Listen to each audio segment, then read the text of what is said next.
सूचना केवल हमारे विचार हैं, वित्तीय सलाह नहीं। निर्णय लेने से पहले खुद शोध करें। किसी भी लाभ या हानि के लिए हम उत्तरदायी नहीं हैं।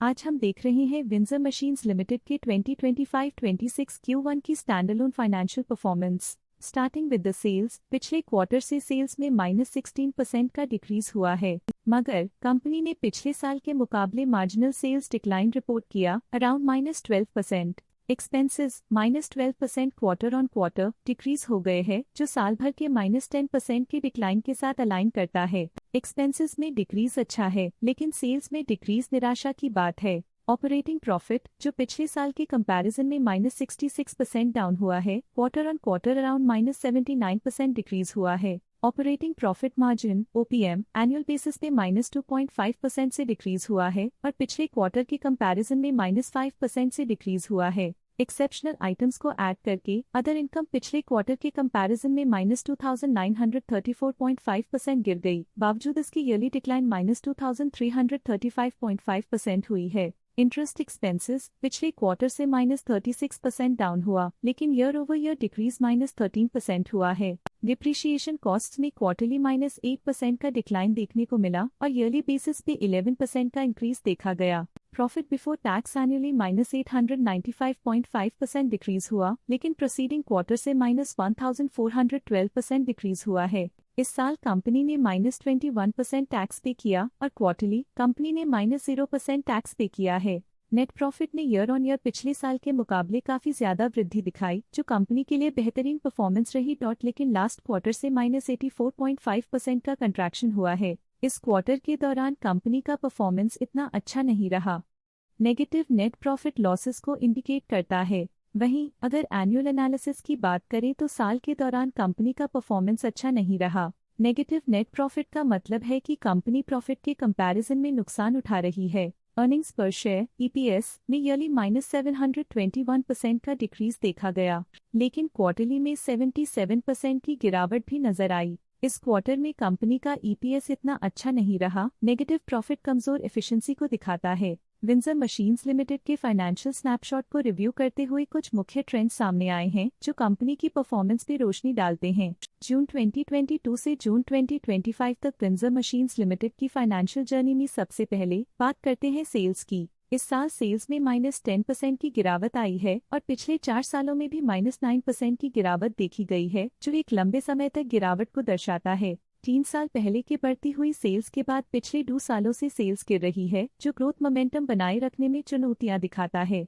अब बात करते हैं एक्सपेंसेस की। इस साल एक्सपेंसेस -10% घाट गए हैं और पिछले 4 सालों में -4% की कमी आई है। इस साल हालांकि एक्सपेंसेस सेल्स से थोड़ा ज्यादा बढ़े हैं, मगर ग्रोथ रेट्स का करीब होना स्टेडी ऑपरेशनल कॉस्ट को दर्शाता है। चैलेंजेस से गुजरते हुए ऑपरेटिंग प्रॉफिट ने इस साल -10.5% की डाउनटर्न देखी, जो एक ट्रेंड को कंटिन्यू करता है। पिछले 4 सालों में -45% की डिक्लाइन के साथ एक वृद्धि के बाद पिछले 2 सालों से ऑपरेटिंग प्रॉफिट गिर रहा है, जो कुशलता बनाए रखने में चैलेंजेस को दर्शाता है। कठिन दौर से गुजरते हुए नेट प्रॉफिट में इस साल -1501% की गिरावट आई है, जो पिछले 4 सालों में -352% की गिरावट के साथ चुनौती पेश करता है। पिछले 2 सालों से नेट प्रॉफिट में गिरावट आई है, जो ऑपरेशनल चैलेंजेस या मार्केट कंडीशंस पर चिंता बढ़ा सकती है। EPS के लिए रास्ता कठिन रहा है। इस साल EPS -991% डिक्रीज हुआ और पिछले 4 सालों में कुल मिलाकर -260% की गिरावट हुई है।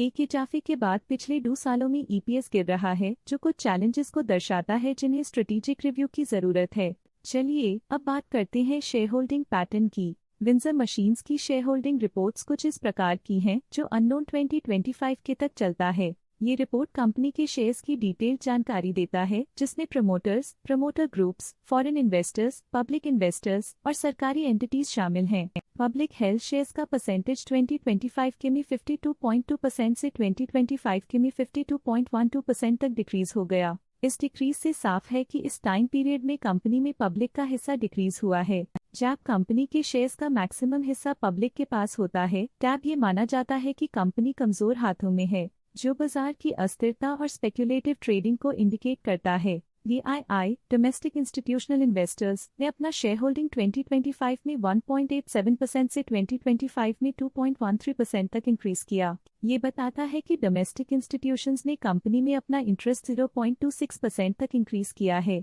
फॉरेन इंस्टीट्यूशनल इन्वेस्टर्स की शेयर होल्डिंग में थोड़ा डिक्रीज आया 2025 के से 2025 के में, जो दिखाता है कि फॉरेन इंस्टीट्यूशंस ने अपने स्टेक को क्वार्टर टू क्वार्टर -0.18 से डिक्रीज किया है, जिसे पता चलता है कि उन्होंने अपनी इन्वेस्टमेंट्स को पुल बैक किया है। ये था कंपनी का करंट शेयर होल्डिंग पैटर्न। इस सेगमेंट में हम आपको ले चलते हैं इस क्वार्टर के कुछ विशेष प्रमोटर डील्स की ओर। 1 मई 2025 को हितेंद्र भाई हसमुखभाई पटेल ने 58.6 लाख शेयर्स खरीदे 191.85 रुपीस पर यूनिट के हिसाब से, जिसका टोटल था 112.5 करोड़। तो ये थी इस क्वार्टर की कुछ सर्वाधिक चर्चित प्रमोटर डील्स, जो दिखाती है बाजार के नए रुझान। आज के लिए फाइनेंशियल सेक्टर में इतना ही।